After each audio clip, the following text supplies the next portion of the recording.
This topic is tracheostomy. Let's start with the pathophysiology.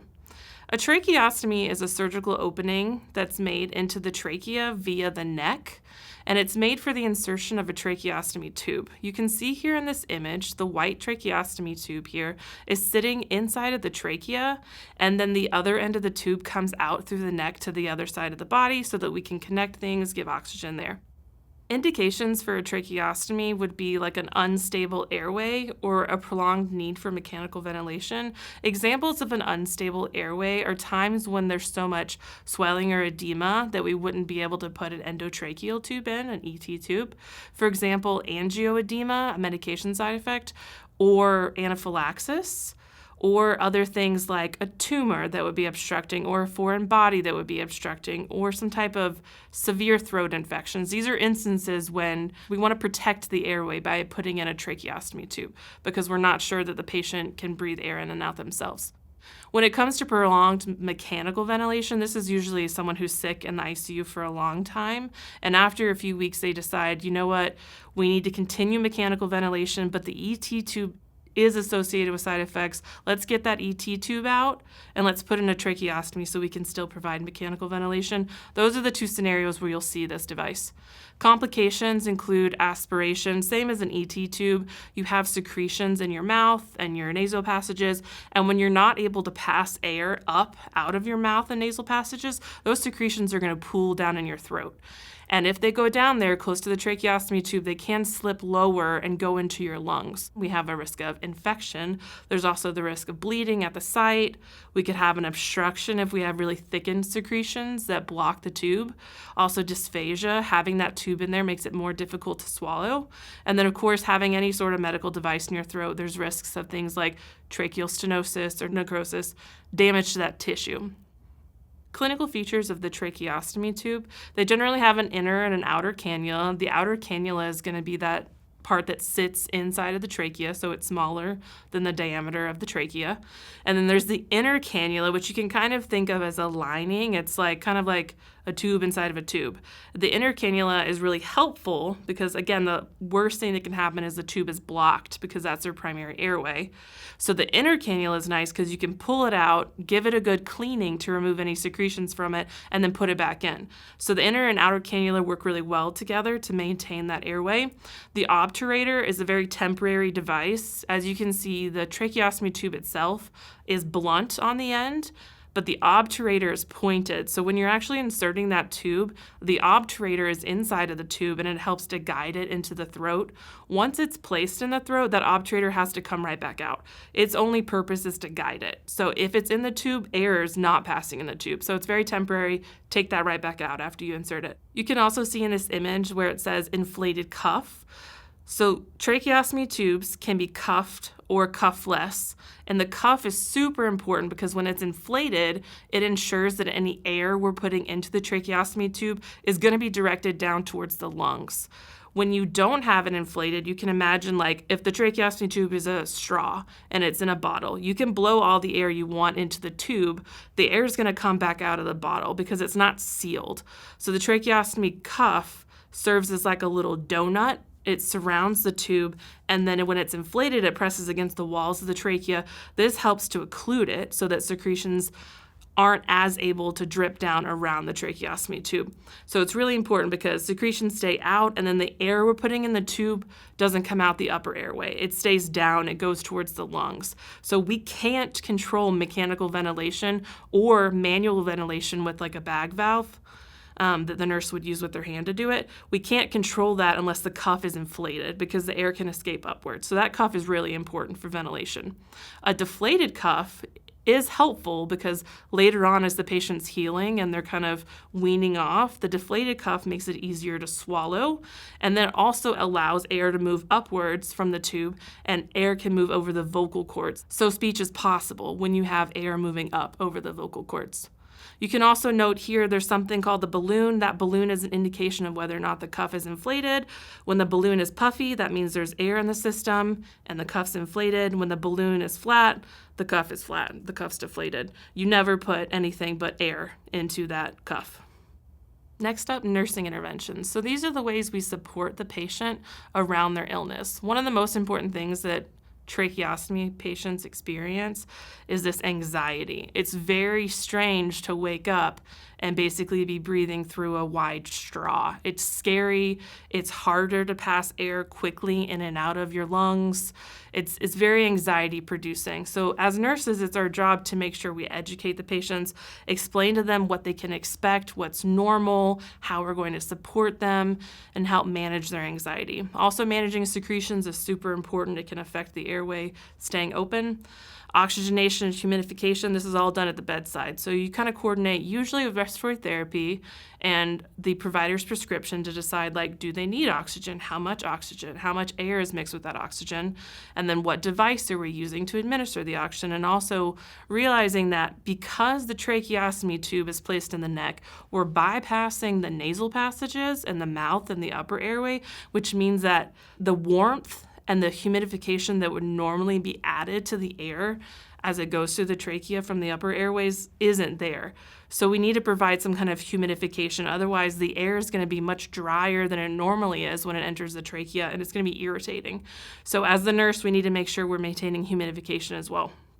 Supporting communication, also super important. These patients can't talk, which is a very strange feeling for them.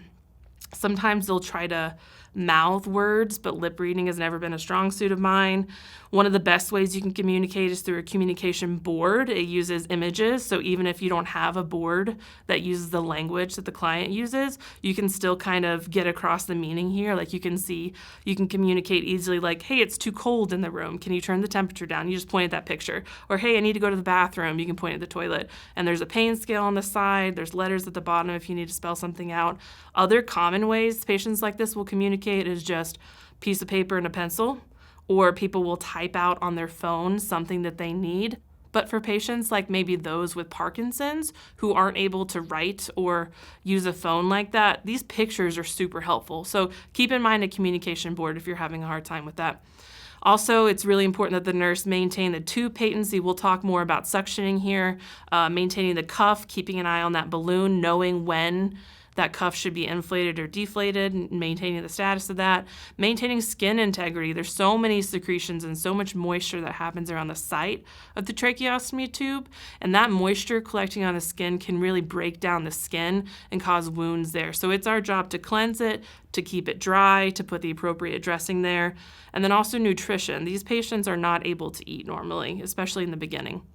So these patients are always going to have some form of enteral nutrition, like a tube feeding that maybe goes through a G tube in the stomach or maybe an NG tube in their nose, but they have to have some way to support their nutrition because they're not able to eat. So that's our job as nurses, to coordinate with the dietitian, make sure we're doing that. And then also always monitoring the respiratory status is a very important part of our nursing care here. Caring for that inner cannula is really important because, again, if it gets blocked, they're not able to pass air through there.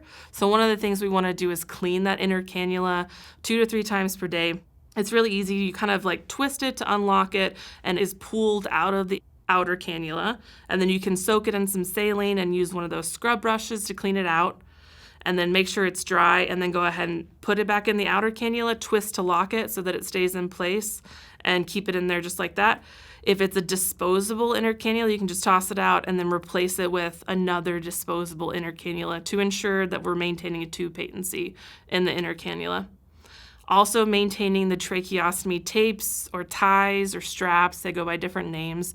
Those are super important to prevent dislodgement of the tracheostomy tube. These patients have a lot of coughing, and they need to be coughing to move their secretions out, but that means that every time they cough, it's putting pressure against that device and sometimes can push the tracheostomy tube out of their neck. So it's really important that we keep it secure, and we do that with these tapes and straps.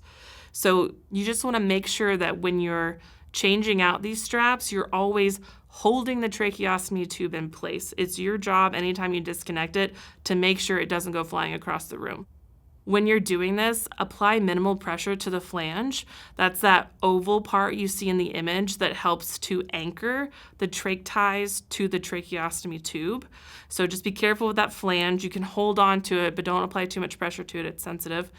And then also ensure that 2 fingers can fit between the patient's skin on their neck and that tracheostomy tie, because you don't want it to be so tight that we're causing a pressure sore around their neck. And tracheostomy tape, it's not actual tape. Don't use tape. It's a special kind of cloth that you use. One of the most important things when these patients are discharged with a tracheostomy is that we teach them to always keep a spare tracheostomy tube with them. If this is essential for them to be able to breathe, and there's always the risk of it coming out, we want to make sure they have one that can be replaced to put back in. So whether they're going somewhere or staying at home, they always need to have a spare tracheostomy tube. Some providers also recommend that you keep an additional tube that's one size smaller in case you have trouble inserting the regular size that you're used to wearing. Also, maintaining airway patency. We need to teach the clients when they discharge about how to perform suctioning at home. We're going to talk more about suctioning. And then also how to keep that inner cannula clean at home. Also, of course, always avoiding water getting into the stoma. That water can go in the stoma and go straight down to the lungs. So that's something important to be aware of when they're showering. Also maintaining humidification, whether they have an oxygen compressor that can humidify the air, or if they just have those special caps that help to retain warmth and humidification in their trachea and airway. Either way, humidification is really important, so we need to educate them about how to maintain that, because if we're not humidifying, the secretions are going to get thicker, and then we're going to end up with a mucus plug, which is going to block the trachea tube, which is dangerous. We also want to teach them about how to speak with the tracheostomy tube. So they may be discharged with a specialized cap that allows one-way airflow. So they breathe in through the tracheostomy, but then they can't breathe out. The air goes upwards over their vocal cords, and they're able to speak that way. Some people don't have those specialized caps, though. And if it's appropriate for that client, you would have to collaborate with the provider. If it's appropriate for them, then you can temporarily, with a finger, cover the tracheostomy tube. This forces them on exhalation to pass air upwards over their vocal cords, and they can speak that way. So we want to educate them about those strategies before they discharge. And then coming to the end here, we have accidental dislodgement. So this is one of those never events. You never want this to happen. Your job is to keep your hand where it needs to be when you're changing trach ties to make sure this never happens. But if it does happen, maybe you're repositioning, something comes loose, and the tracheostomy tube actually comes out, it's definitely a medical emergency. The first thing you want to do is call for some help. From there, you want to take care of your patient. If it's a new tracheostomy, that means that you can't just put the tracheostomy tube back in. The tract where the tracheostomy tube hasn't healed yet. It's not well established. If we stick the tube in there, it could go to the wrong place. You could end up making a fistula or go towards a blood vessel. It can be really dangerous. So you don't want to just put it back in. The tract's not mature enough for you to slide it back in. Instead, you're going to put your client in semi-Fowler position to help support their breathing. You're going to cover the stoma with an occlusive dressing, or maybe just your hand if that's all you have. And then you're going to make sure you're ventilating the client with a bag valve mask over their nose and their mouth. And of course, you need to notify the healthcare provider right away, because this is an emergency. With a mature tracheostomy, because there's lots of people who live with tracheostomies, they might have them for years and years, or just someone who had a surgery for one, but it's been more than a week. This is an instance where if you're certified to do it and it's your facility protocol, you can go ahead and attempt to reinsert the tracheostomy tube. You might need hemostats to kind of help retract and open up the skin a little bit, but then you can go ahead and reinsert a new tracheostomy tube. And again, we know the obturator is there to help guide you in inserting it, but it needs to come out right away. Otherwise, air can't pass in the tube. So you'll retract, stick the tube in there, remove the obturator, and then secure again with new tracheostomy ties. All right, while we're on the topic of ventilating a client in an emergency, let's touch on very briefly a laryngectomy. If you have a patient, you know they have a laryngectomy, the most important thing you want to remember is you cannot ventilate them over their nose and their mouth. The laryngectomy procedure means removing the larynx, which is that part of the throat that contains the vocal cords. When you remove that part of the throat, the trachea is redirected to the front, so they now have a tracheostomy where the entire trachea redirects to their neck. and no air passes up through their nose and their mouth. So it doesn't matter what's going on with their neck. You cannot pass any air from their mouth into their lungs. So just remember that if something happens to this patient and you needed to ventilate them in an emergency, you would place that bag valve mask over their neck. And that's how you would go ahead and ventilate them to make sure that you can get oxygen in there.